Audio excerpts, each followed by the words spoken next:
Hello friend, in this session we will learn about modules in Python. In some of our previous lecture we already covered the module part, but in this session we will cover these modules in a detail. So let's change this modules name to modules details. Otherwise it will, that means the name will become a conflict, name will conflict with each other. Okay, so I am making this tutorial name modules details. So a module is a file containing Python definition and statement. Okay, the file name is the module name with the suffix .py appended, and within a module the module's name as a string is available as the value of the global variable _name _. Let's take an example to get the clear picture of modules. So to create a module, what we need? We need a module name and a suffix .py. That means the extension is .py. So here I am creating a module here. Suppose I am opening a text file here, and let the module name is module name or xyz.py. So this is the xyz is the module name and .py is the extension. Okay, so it is saying it is already exists. So let's change the name something different. My module. Okay, I am creating a my module. Okay, it is also existed. So my modules. Okay, my modules. Now it is created. Okay, and in this module I am putting two functions. One is, both are help to find out the Fibonacci series. The first one is the fib_n and second one fib_2. Okay, now I am saving this thing here. File, then save. Okay, now this thing is created. Then the question is how to access this module. So how to access the module? So what is the module name? My modules.py. So here is simply import my, what is the name? My modules. Okay, my modules. It is coming my modules. Now execute the save. Import my modules. Okay, now in this my module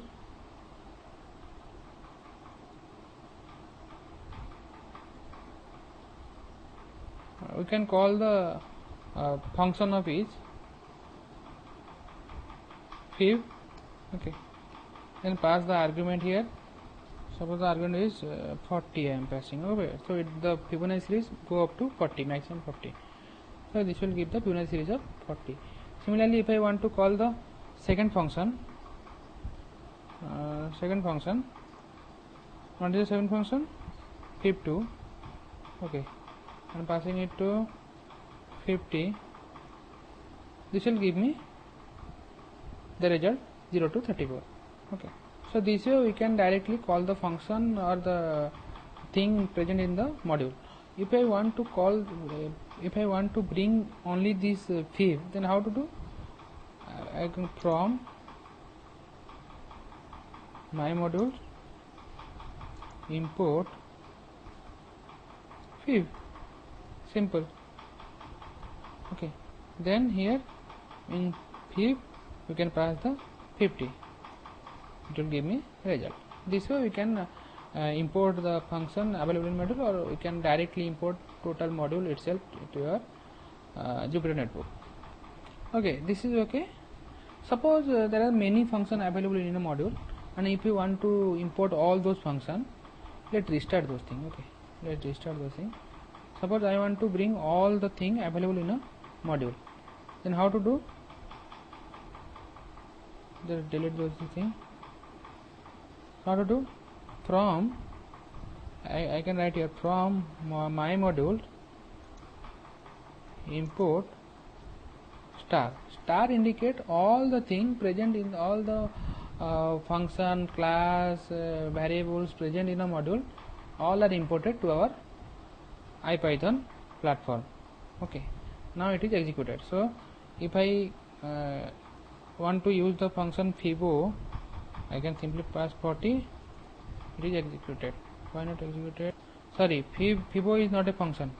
Fibo is not a function inside our my modules. One is fib, one is fib2. So here you can use fib. Okay, now you can see this is okay. If I use fib2, then also it will give me a result. Okay, so both are directly imported by using this. The import space star, it will import all the things present inside a module. We can also import the module with a particular name. Suppose this name is somehow lengthy. I want to import this thing with a particular name, like this way. Import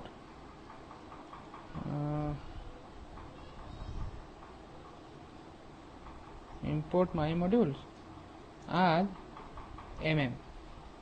Okay, now you can see mm.fib 30, it will give me result, because this mm is nothing but it is a same my module with a particular name mm. Okay, so mm is nothing but this my module. Similarly, we can call the function also, like from my modules import fib as fun.